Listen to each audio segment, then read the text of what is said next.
What's up, guys? This is your Madden Champion coming to talk to you.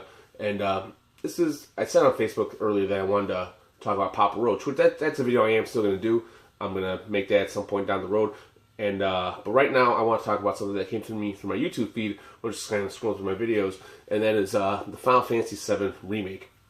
And all the turmoil and tribulation that's going on with it, and how they're looking to make this game episodic, include microtransactions, and really just butcher a game that just doesn't need to be treated this way. It should be treated, with a lot more care and respect. The game itself is not a very, long game. If you know what you're doing, you can beat it in about 45 hours. If you don't, I would add another 10. It's not that complicated of a game. And for them to really just cash in on people like myself, who have a strong nostalgic feeling for it, and a game that means something to them, they're really kind of pulling at our heartstrings, and maybe some of the casuals that might have played Final Fantasy 15, because even though I didn't play any of the ones after 9, my other friend, and I kept pursuing them, played 10, 11, 12, and all the other stuff, that just wasn't for me. I played 7, 8, 9, and I was like, those games are great. I tried 10, just wasn't for me. So I didn't pursue the other games in the series, because they just kept deviating from what I really liked about it. And even then, as I picked up Final Fantasy 15, trying to give the series another shot, because I haven't bought one since 9, and the game is just, it's not for me. I got all the way to the end, all the way to the last boss, and I tried a couple times, and I just didn't try that much more to really beat it, because at the end of the day, I didn't care. And the game didn't speak to me. And what does speak to me, though, is Persona 5. That game is another discussion for another day, and that is the gold standard, if you ask me, of how to make traditional RPGs in a modern setting. Though, what Final Fantasy VII Remake is, that's exactly what they should have done, is just keep the traditional game and just do the graphics, do modern graphics, but with the traditional gameplay. Persona 5, with the millions of copies that it sold, is clearly showing that there is a market for turn-based RPGs. People want to still play those games. And if you're gonna tell me that if you would have released Final Fantasy VII the way that it plays, with its traditional turn-based combat, but with modern graphics, that it wouldn't sell, it fucking would.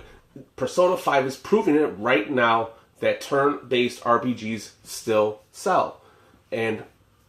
But Square Enix is just of this Western mindset that everything's got to be real time and action based, and they're become such a different company than when they were coming out with Final Fantasy games in their prime is Squaresoft.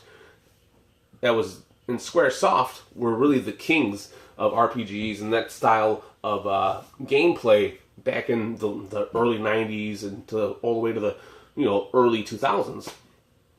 But once they've merged with Enix and became Square Enix, that's really when things have changed. And I haven't really followed them since then. But with the way that they're doing this game, I don't know if I can buy it anymore, honestly.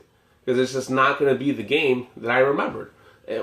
The game that I remember is still available on the PlayStation 1. I still have my physical copy.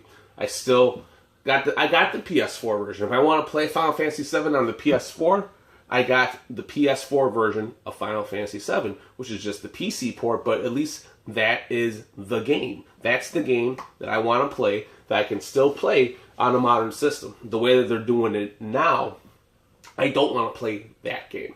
That game is for a younger crowd that maybe is okay with playing games in episodic formats and with microtransactions and all that fucking shit. Like, what do you even need? What could you possibly put microtransactions in Final Fantasy VII? I don't even know what the fuck you would do with them.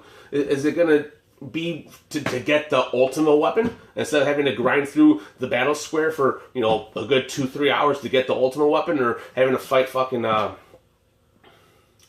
ultimate weapon to get the sword, and then you got to go through the battle square to fucking get the limit break? That's what it was. So is that what this is going to be? You're going to pay to just get the limit breaks? You're going to pay to just get the ultimate weapons instead of having to actually work for it, and then you finally earn something? And then like I said, the game's just not long. I don't know how they're gonna extend these Midgar scenes. And I mean, Midgar fell kind of short, so I'm interested to see how they're gonna extend that. How they're gonna turn this 45-hour game into probably this fucking 300-hour adventure that, you know, the way that they're trying to pitch it, that's what it would have to be for it to be worth it. But if you're going to have me spend $60 to play a finished game, maybe in about 2 years, and they're saying that maybe this game's going to come out in 2020, like, this whole fucking thing's a mess. I just don't understand what's going on with Square Enix and how they're treating this game. It's really a travesty, because this is a game that needs to be treated with respect, and it's not. It's being treated as a ATM, and how much money that this thing can fucking generate. But that's all that I got for you guys. Just wanted to give my thoughts real quick on Final Fantasy VII Remake and what's going on with that, and how I feel about it. That Papa Roach video, that's still going to come, but there's going to be other videos that's on the way as well. I'll talk to y'all later. Have a good one.